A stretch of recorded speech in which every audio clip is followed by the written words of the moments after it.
Hi friends, welcome to Zeenat's World. இன்னைக்கு நம்ம சேனல்ல நம்ம பண்ண போற ரெசிபி என்னன்னா prawn குழம்பு தான் பண்ண போறோம். இது எப்படி ஈஸியா சிம்பிளா டேஸ்டா பண்றதுன்னு இப்ப நம்ம பார்க்கலாம். நான் இங்க இப்ப கடாயில ஒரு 2 ஸ்பூன் எண்ணெய் ஊத்திக்கிறேன். எண்ணெய் நல்லா காஞ்ச உடனே 1 ஸ்பூன் சோம்பு போட்டுக்கலாம். சோம்பு நல்லா ஃப்ரை ஆகட்டும். அதுல பெரிய வெங்காயம் ஒன்று சின்ன சின்னதா கட் பண்ணிட்டு அது கூடவே கருவேப்பிலையும் போட்டுக்கலாம். கல்லுப்பு தேவையான அளவு போட்டுப்போம். இது நல்லா ஃப்ரை ஆகட்டும்.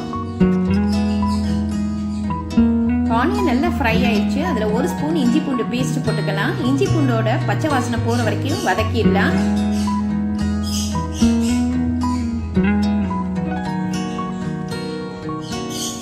இப்ப நம்ம இதுல 2 தக்காளியை சின்ன சின்னதா கட் பண்ணி போட்டுருவோம். அதையும் எண்ணெயிலேயே நம்ம வதக்கிடுவோம். தக்காளியும் நல்லா வதங்கிடுச்சு பாருங்க.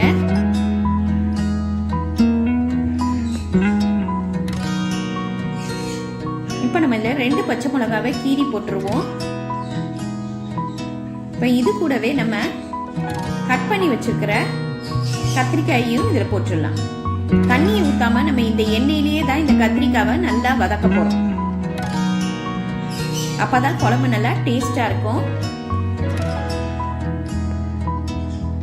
கத்திரிக்காய் நல்லா பாதி வதங்கிருச்சு பாருங்க. இப்ப நம்ம மசாலாவை போட்டுடலாம். மிளகாய் தூள் 1 ஸ்பூன், மஞ்சத்தூள் 1/2 ஸ்பூன், மல்லித்தூள் 1 ஸ்பூன். இந்த மசாலா வாசனை போற வரைக்கும் இதை நம்ம நல்லா வதக்கிடுவோம்.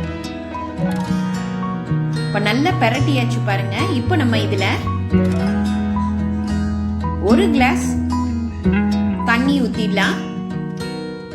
நல்லா சலசலன்னு கொதிக்க விட்டுடலாம்.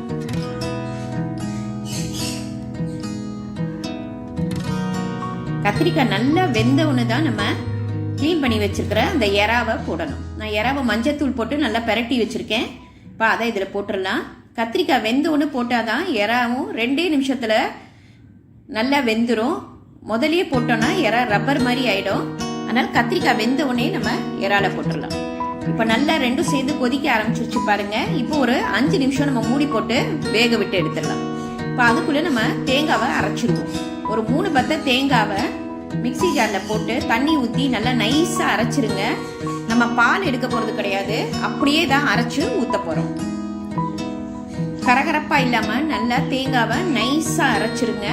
அப்பதான் குழம்பு நல்லா திக்கா இருக்கும், டேஸ்டாவும் இருக்கும். இப்ப நம்ம மூடி போட்டு எடுத்துடலாம். இப்ப எப்படி நல்லா திக்கா வெந்திருக்கு பாருங்க. நல்லா கிரேவியா இருக்கு. நமக்கு ஆக்சுவலா குழம்பு தான் வேணும். இப்ப நம்ம அரைச்சு வச்சிருக்கிற அந்த தேங்காவை இதுல ஊத்திடலாம்.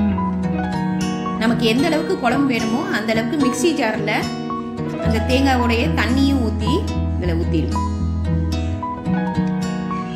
இதை நல்லா மிக்ஸ் பண்ணிடுங்க.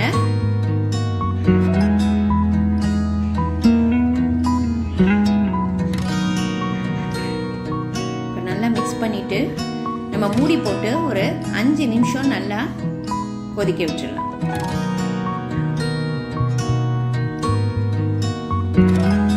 வாவ், சூப்பரா நல்ல வாசனை வருது. இறால் குழம்பு அவ்வளோ டேஸ்டா இருக்கும். இப்போ நம்ம ஃபைனலா கொத்தமல்லி இலையை இதில் தூவி விட்டுடலாம். சப்பாத்தி, இடியாப்பம், சாதத்துக்கெல்லாம் இந்த ப்ரான் குழம்பு ரொம்ப டேஸ்டா இருக்கும். இது ரொம்ப ஈஸியான ரெசிபி. இன்னைக்கு இதை ட்ரை பண்ணி பாருங்க. லைக் பண்ணுங்க, ஷேர் பண்ணுங்க, ப்ளீஸ் சப்ஸ்கிரைப் பண்ணுங்க. உங்க கமெண்ட் எனக்கு அனுப்புங்க. தேங்க்யூ.